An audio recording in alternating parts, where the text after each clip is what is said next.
Welcome to Fabloria, where we listen, we relax, and we enjoy timeless fairy tale stories.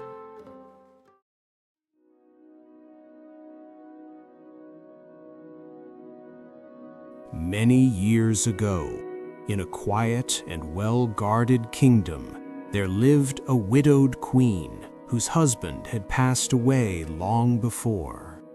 Though she ruled alone, she carried herself with dignity and wisdom. Her greatest treasure was her only child, Princess Rosalind, a young woman known throughout the land for her kindness, patience, and gentle spirit.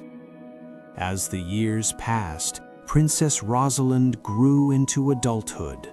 When the time came for her to be married, the queen arranged a union with a prince from a distant realm, an alliance meant to bring peace and prosperity to both kingdoms.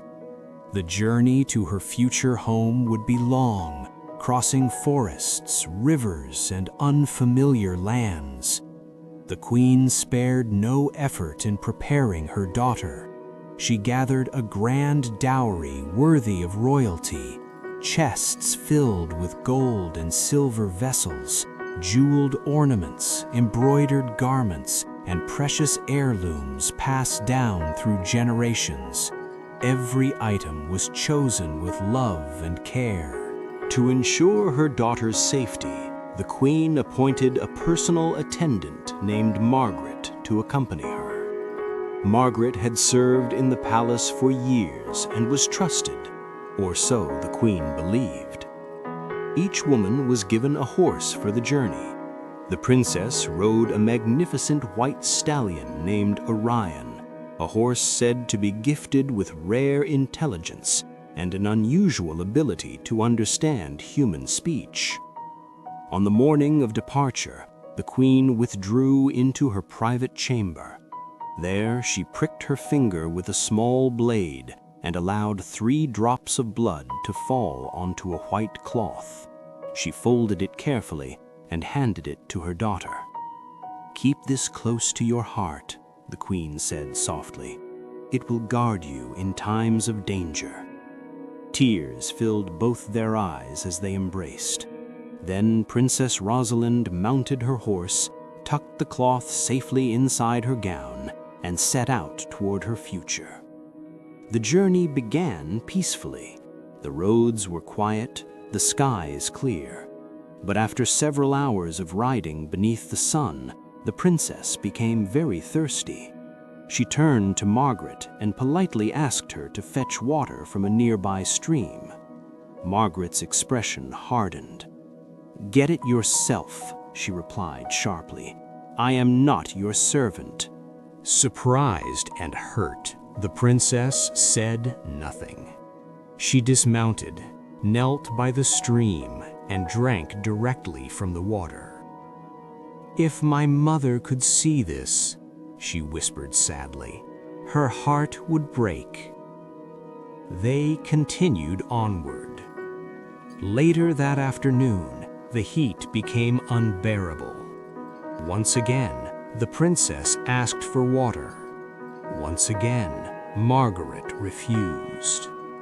As Princess Rosalind bent over the stream to drink, the cloth containing the queen's blood slipped unnoticed from her bodice and floated away with the current. Margaret saw it and smiled. In that moment, she realized the princess had lost her protection. Margaret's behavior changed completely. She ordered the princess to exchange clothes with her, forcing Rosalind into rough servant garments, while she dressed herself in royal finery. She threatened the princess with death if she ever revealed the truth. Fearful and powerless, Rosalind swore silence. Margaret then mounted Orion, while the true princess was forced to ride the servant's tired horse. Orion watched everything and remembered. At last, they reached the prince's kingdom. The palace gates opened with celebration. The prince welcomed Margaret, believing her to be his bride. Rosalind was ignored, left standing alone in the courtyard. The king of the land noticed her beauty and questioned Margaret about her identity. "She is nothing. Give her work," Margaret replied coldly. So Rosalind was sent to tend geese with a young boy named Edwin. Margaret, fearing the talking horse would expose her, demanded Orion be killed. Though the prince hesitated, he agreed. Heartbroken, Rosalind secretly paid the stable worker to place Orion's head beneath the city gate she passed daily. Each morning as she walked the geese through the gate, she whispered, "Alas, Orion, once so proud, alas, true princess brought so low. If my mother knew my pain, her heart would surely break in two." In the fields, Rosalind would loosen her golden hair, which shone like sunlight. Edwin tried to grab it, but she spoke softly to the wind, and it blew his hat away every time. Angry and frightened, Edwin told the king everything. The king secretly observed and soon learned the truth. That night, Rosalind finally confessed her sorrow, not to a person, but to an iron stove. Unaware, the king listened nearby. The next day, she was restored to her rightful place. At a grand feast, the false bride unknowingly condemned herself with her own words. Justice was carried out. Princess Rosalind married the prince, and together they ruled wisely and peacefully.